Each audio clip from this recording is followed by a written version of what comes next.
फिर बताइए कैसी तबीयत है आपकी? तबीयत ठीक है, बुखार हो गया, अभी उतर गया है, पसीना आया उससे उतर गया। स्वामी जी, यहाँ पे सीसीटीवी कैमरे भी लगवाए गए हैं, तो आपको किसी तरह खतरे का कोई अंदेशा है? ऐसा है कि शिष्यों के पास ऐसी सूचनाएं आ रही थी कि कुछ खतरा कर सकते हैं ये लोग, क्योंकि इनके पास कुछ जवाब नहीं निकल रहा है। तो उन्होंने पूछा कि हम यहाँ पे सीसीटीवी लगाना चाहते हैं, लगा दिया। मानवा अधिकार आयोग का भी इसमें जो है यहाँ पे इंट्रोड्यूस हो गया है, आ गया है वो, उसको भी उसने भी संज्ञान में लिया है, तो इसमें क्या कहना चाहिए? नहीं, ये तो ठीक है, मानवाधिकार आयोग ने संज्ञान लिया है, अच्छी बात है, कम से कम उन्होंने कोई वही कार्यवाही की। लेकिन हमारा अनुभव ऐसा है कि मानवाधिकार आयोग के बारे में ये जो शासन करता है ज्यादा ध्यान नहीं देती है, उनके पत्र आते रहते हैं, ये लोग उनका कुछ भी जवाब इधर उधर करके भेज देते हैं, जीवा पोती हो जाती है। तो इसलिए कोई ठोस कार्यवाही होगी इसका भी हमको विश्वास नहीं। धार्मिक मेला महाराज चल रहा है यहाँ पे, और यहाँ जब शंकराचार्य का जो अपमान कर सकता है दिन दहाड़े, तो मानवाधिकार आयोग को क्या समझेगा?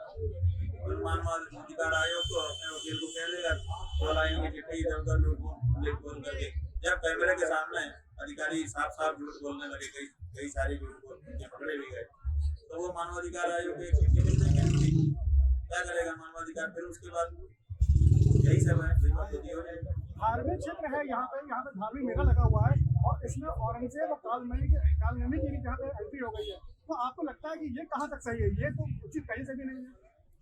बात ये है, बिल्कुल उचित है, हमको औरंगजेब की पहचान होनी चाहिए और कालनेमी की भी पहचान होनी चाहिए। कालनेमी का मतलब है कि राक्षस प्रवृत्ति वाला व्यक्ति संत वेश धारण करके आ जाए। तो आप देखिए रामचरितमानस आप पढ़ेंगे तो उसमें रावण सन्यासी का वेश धारण करके आया, सीता जी ने भरोसा कर लिया, उनका अपहरण हो गया, उनको दुखी होना पड़ा। और हनुमान जी के सामने आया, हनुमान जी ने समझ लिया कि नकली साधु है, उठा के पटक दिया, तो उनको कोई दिक्कत नहीं हुई। तो इसलिए हर हिंदू को अब सीता नहीं बनना है, हनुमान बनना है, कालनेमियों की पहचान करना है, ताकि कालनेमी उनको ठग ना सके। और औरंगजेब की जहाँ तक बात है तो ये है कि जो मंदिर तोड़े वो औरंगजेब, जो मूर्ति तोड़े वो औरंगजेब।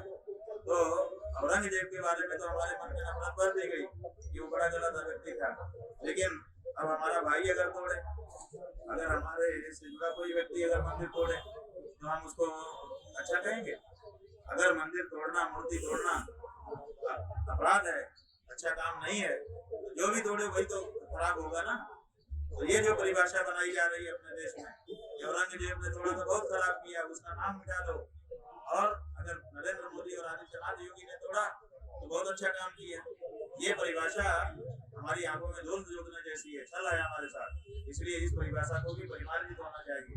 इसलिए अगर कालनेमी और औरंगजेब जैसे शब्द यहाँ आ रहे हैं तो वो हमारी धार्मिक प्रजा को और ज्यादा विवेक बुद्धि से संपन्न बना रहे हैं। स्वामी जी, ये विवाद चल रहा है, इसको लेकर के पूरे विश्व में जो है कह सकते हैं कि कहीं ना कहीं जो प्रयागराज की छवि है और जो सनातन धर्म की छवि है वो पूरी तरीके से धूमिल हो रही है, इसको लेकर के आप क्या कहना चाहेंगे? हाँ, तो इसका जिम्मेदार कौन है?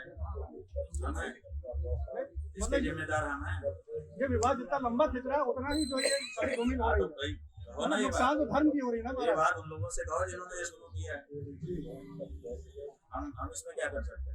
शुरू तो उन्होंने किया, हम तो नहीं को करना है। स्वामी जी, आपने ना मौनी अमावस्या का स्नान किया, ना ही आपने बसंत पंचमी का स्नान किया, और कैसे इसका जो समाधान होना है और किस तरीके से आज स्नान के कब तक करेंगे, और उसके लिए आप क्या, ये कब तक यहाँ पे रहेंगे आप?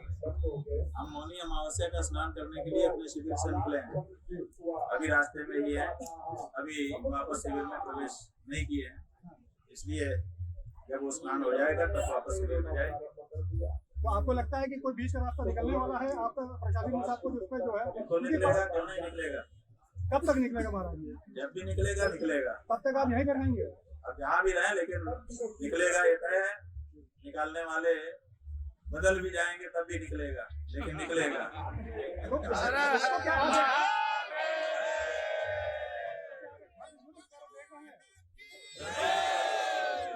धर्म के ऊपर प्रहार किया गया,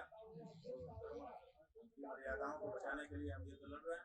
तो ये क्या धर्म युद्ध जो कहीं ना कहीं राजनीति में परिवर्तित हो रहा है? क्योंकि राजनीति से इसका कोई लेना देना नहीं है।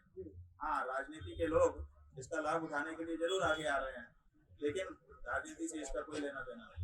क्या इसी बीच आपने 2027 के लिए जो मुख्यमंत्री की जो घोषणा कर दी है यहाँ से? नहीं, ऐसा भी इसको माना जाए? हमने कोई उद्घोषणा नहीं की है। नहीं, आपका जो कथन था उससे तो यही लग रहा है कि आपने जो कथन बोला था। बात यह है कि हमने जब केशव प्रसाद मौर्य का वक्तव्य आया, वो सुलझे हुए व्यक्ति का वक्तव्य दिखाई दे रहा था, तो हमने कहा कि भाई देखो, इसी बीजेपी में सुलझे हुए नेता भी हैं, लेकिन उनको फांसी पे डाला गया हुआ है। अगर उनको मुख्यमंत्री बनाया होता तो ये घटना ही ना होती, और घटना हो भी जाती तो तत्काल उस पर संज्ञान लेकर के कुछ न कुछ उसको समाप्त करने के लिए कार्रवाई की जाती, उसको मूछ का प्रश्न बना करके इतना लंबा ना खींचा जाता। तो इसमें हमने क्या भेजा कह दिया, इससे कौन मुख्यमंत्री बनाना और बिगाड़ना हो गया। किसी और राजनीतिक पार्टियां वो भी इस विवाद में पूछ चुकी है, और आप जो है देख सकते हैं 2015 में भी आपके हमारे पार्टी ने जो है एक तरह से डंडे से वार किया था, तो उसको लेकर के आप कहना चाहते हैं?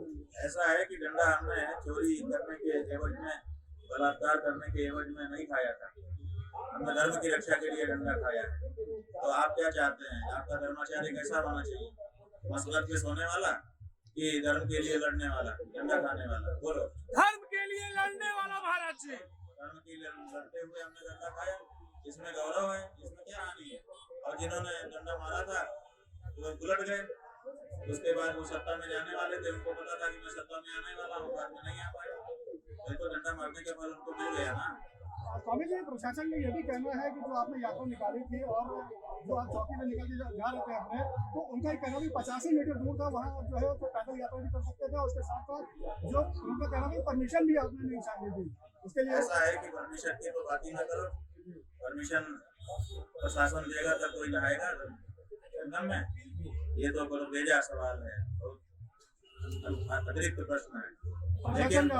लेकिन जहाँ तक ये बात है कि 50 मीटर भी नहीं चल सकते थे, तो हमारा ये कहना है कि हमने तो प्रस्ताव दिया था वहां से 5 मीटर दूरी का, वो कह रहे थे यहीं उतरो, उसी पे 2.5 घंटा अड़े हुए थे।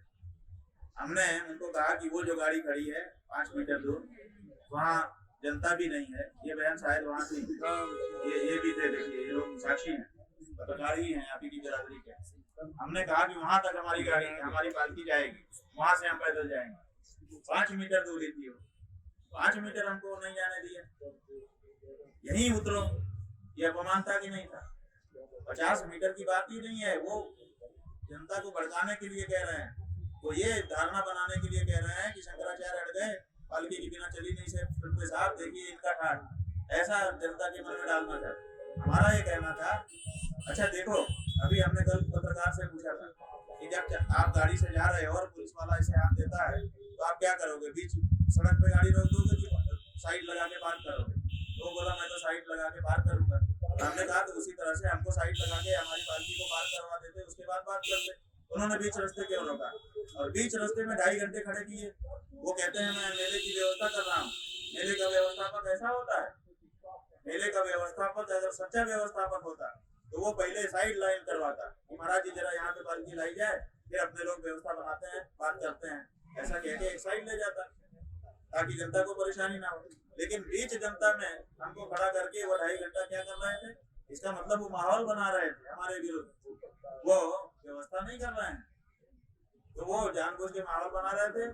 50 मीटर की दूरी पे गंगा जी थी, हमने कहा कि 5 मीटर की दूरी पे ये जो गाड़ियां आपकी खड़ी हैं, जहाँ से गाड़ियां आपकी आ रही हैं जा रही हैं, वहाँ पब्लिक भी नहीं है, वहां तक हम जाएंगे पालकी से, उसके बाद हम पैदल जाएंगे।